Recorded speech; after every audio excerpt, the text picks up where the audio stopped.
Tell him we're flexible. Don't worry. My Dutch is okay. Just okay? Deze man is erg super. Tell him we need this merger. En hij heeft een knuffel nodig. Knuffel? It's happening. That's right, it's happening. We're going to use my new affordable bender, and we're going to bend up the seat rails, or the bottom frame rails, for the new race bike. That's enough messing around with this prototype bike. I think I've answered all the questions I needed, and it's time to move on and get this thing going. Boom.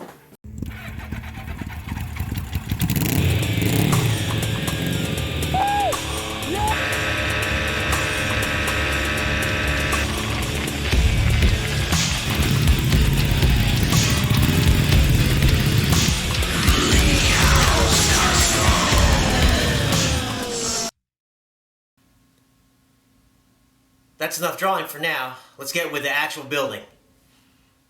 After a decade of building bikes, I finally got myself a tubing bender.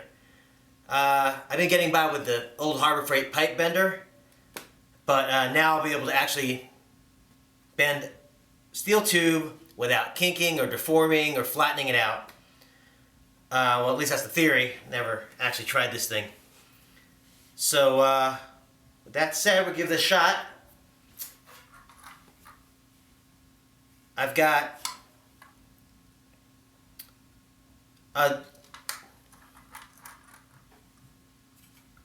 the degree wheel here, and while I'm not going to claim that's 0 degrees, it's a starting point. So that's my 0. We're going to go, what I hope, we're going to go to 40 degrees. I want to see what this bend actually looks like. So, here we go. First bends ever.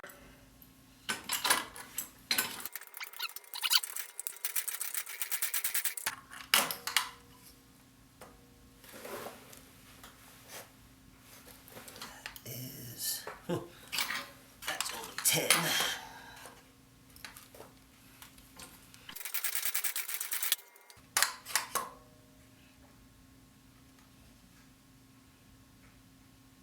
Okay.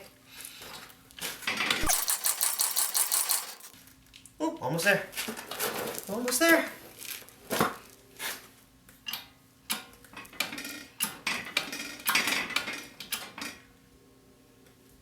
We're there. Okay. So it's at 40 now. Take it out, see what it looks like. But the best thing about this is the fact that I can actually repeat bends. Something I wasn't able to do before. I'd have to bend it, and then kind of compare it to the other one. And I was never really ever that close. So with this one, I will be able to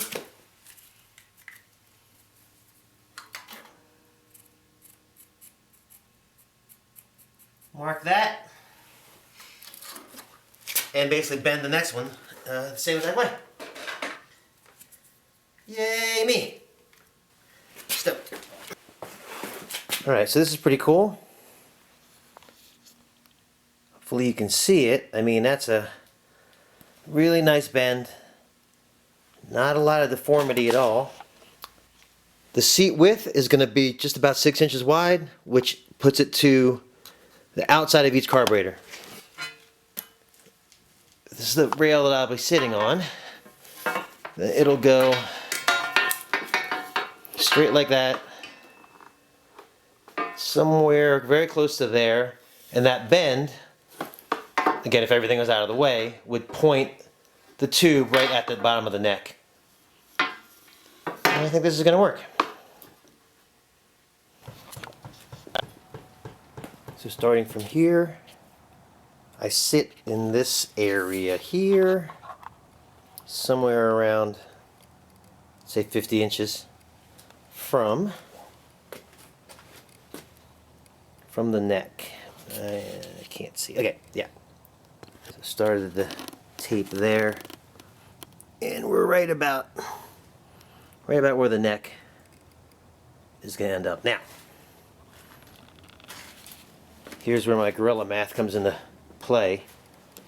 I'm pretty sure I can remove about 4 inches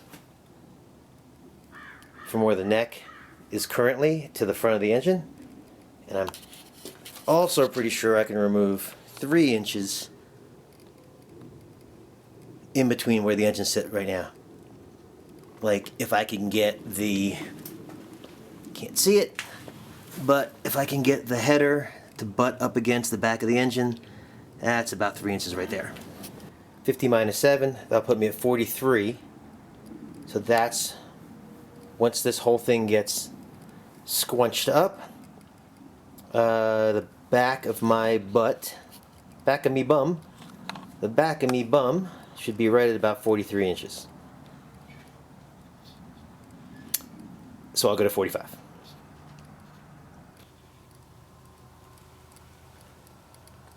And we'll go across here to somewhere around 50 inches. One of those marks is 50 inches. That's where I'm going to start my bend. Now, with all the tubes bent, hopefully this is what it ends up looking like.